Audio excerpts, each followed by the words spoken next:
네, 오늘은 창세기 1장 14절부터 19절까지의 내용들을 통하여서 넷째 날의 창조와 마지막 날의 징조들이 연관되어 있는 부분들을 한번 보려고 합니다.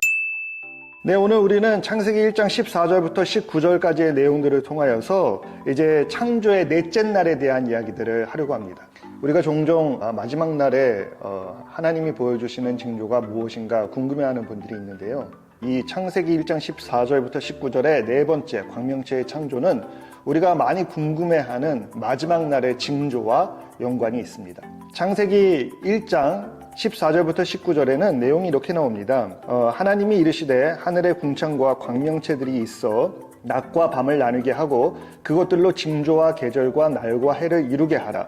또 광명체들이 하늘의 궁창에 있어 땅을 비추라 하시니 그대로 되니라. 하나님이 두 큰 광명체를 만드사 큰 광명체로 낮을 주관하게 하시고 작은 광명체로 밤을 주관하게 하시며 또 별들을 만드시고 하나님이 그것들을 하늘의 궁창에 두어 땅을 비추게 하시며 낮과 밤을 주관하게 하시고 빛과 어둠을 나누게 하시니 하나님이 보시기에 좋았더라. 저녁이 되고 아침이 되니 이는 넷째 날입니다. 넷째 날의 광명체를 통하여서 첫째 날에 창조된 빛이 우리가 보는 과시적인 광선 또는 가시적인 빛들이 아니라 특정한 요한복음에서 얘기하고 있는 세상의 생명과 연관되어 있는 빛이다 라는 부분을 인지하였고요. 이제 넷째 날에 창조되는 이 광명체들은 본문 14절에 보면 하나님이 이르시되 하늘의 궁창에 광명체들이 있어 낮과 밤을 나뉘게 하시고 그것들로 징조와 계절과 날과 해를 이루게 하라. 그러니까 우리가 태양과 달을 통하여서 계절의 돌아감을 볼 수 있지요.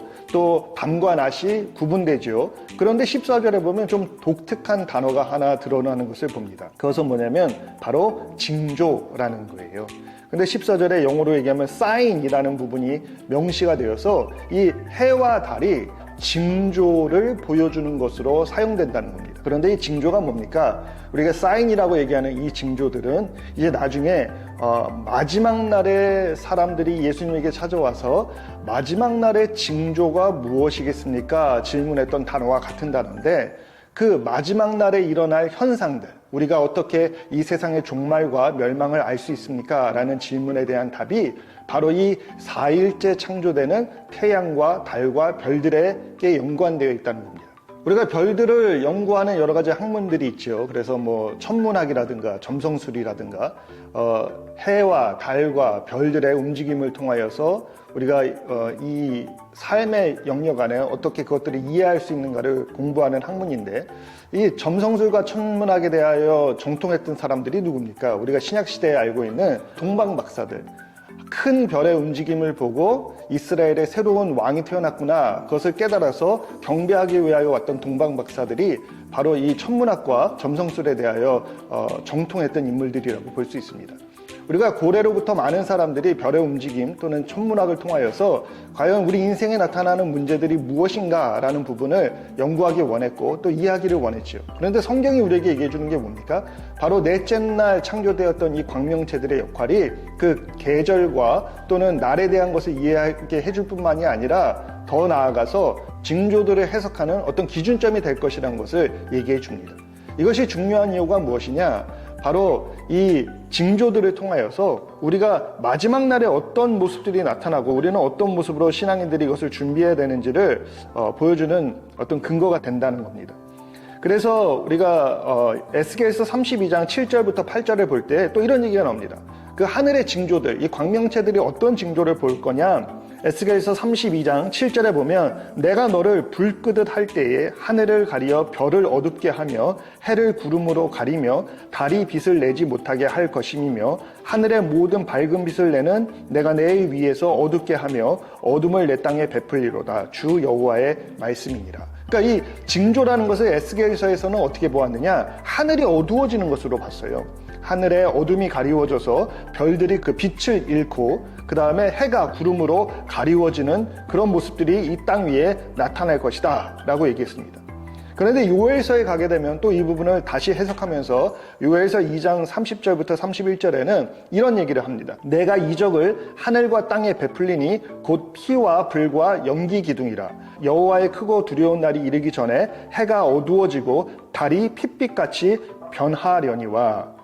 그러니까 이 요엘서 지금 2장 30절부터 31절에 보면 이제 징조가 나타나는데 하늘에서부터 땅에 이루어지는 큰 변화인데 피와 불과 연기 기둥이 나타나고 거기에 더하여서 해가 어두워지고 달이 핏빛같이 변한다라고 가르칩니다.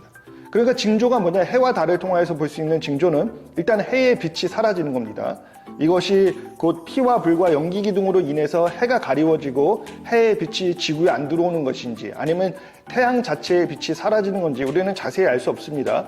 그러나 해가 어두워지고 또 달이 지금은 우리가 밤하늘의 달을 볼 때 핏빛이라고 얘기하는 분들이 별로 없을 것 같은데 피와 같이 붉어지는 일이 나타날 때 이게 마지막 날의 징조 중에 하나다라고 가르쳐 줍니다. 그리고 요엘서 3장 15절에는 해와 달이 캄캄하여 별들까지도 그 빛을 거두는도다. 별들도 빛을 잃어버리는 것이 마지막 날의 징조다라고 가르쳐 줍니다. 마태복음 24장 29절부터 31절에 보면 예수님께서 환난 날, 곧 마지막 날에 대한 징조들을 얘기하면서 이런 것을 말씀하십니다. 그날 환난 후에 즉시 해가 어두워지며 달이 빛을 내지 아니하며 별들이 하늘에서 떨어지며 하늘의 권능들이 흔들리리라. 그러니까 마지막 날에 무슨 일이 일어난다고요? 해가 어두워져요. 달이 빛을 잃어요. 별들이 하늘에서 떨어진대요. 그리고 하늘의 권능들이 흔들린대요. 그러니까 마지막 날의 어떤 징표들은 하늘의 연관이 있는데 우리가 바라보는 해와 달과 별들의 이상이 생기기 시작하는 것이 마지막 날의 큰 징조 중에 하나인 겁니다. 어떤 사람들은 요엘서의 말씀을 통하여서 피와 불과 연기 기둥이 일어나서 지구가 태양을 가릴 때에 그게 무슨 모습이냐? 우리가 쉽게 연상할 수 있는 것이 하나 있지요. 핵폭탄이 터지면 뭐가 일어나죠? 구름 기둥이 일어나지요. 그리고 그것이 해를 가리지요. 뭐 그렇게 연상하는 분들도 계십니다. 그런데 예수님의 말씀에 의할 것 같으면 마지막 날에 그 환난 직후에 분명하게 해가 어두워지고 달이 빛을 내지 아니하고 별들이 하늘에서 떨어진대요. 어떤 사람들은 또 이 별들의 떨어짐을 인공위성의 추락으로 보는 분들도 계시더라고요. 그런데 아무튼 하늘의 권능이 흔들리는 것이 마지막 날의 증거 중에 하나일 것이다 라고 가르쳐 줍니다. 또 누가복음 21장 25절에 보면 예수님께서 뭐라고 말씀하시느냐? 1월 성신에는 징조가 있겠고, 그러니까 해와 달에는 또 별들에게는 어떤 징조가 나타나겠는데 땅에서는 민족들이 바다와 파도의 성난 소리로 인하여 혼란한 중에 공고하리라. 그러니까 바다에도 무슨 이상이 생기고요. 또 높은 해일과 파도가 일어나는 것이 이 하늘의 징조와 연결되어서 마지막 날의 징조로 우리에게 나타날 것이다 라고 가르쳐 주십니다. 광명체가 창조된 4일째의 일이 단순히 해와 달이 만들어진 것이 중요한 것이 아니라 이것이 마지막 날의 징조와 연결이 되어 있어서 이제 성도들이 마지막 날에 어떤 일이 일어날까 예수님에게 질문했을 때 그 징조가 하늘에서부터 시작되고 그 하늘에서부터 시작된 징조가 땅에 연결이 되고 이 마지막 증거들이 드러나기 시작하면 번개가 치듯이 예수님이 순식간에 그 백성들에게 나타나셔서 이제 모든 것이 정리되는 마지막에 일들이 일어날 것을 가르쳐 주십니다.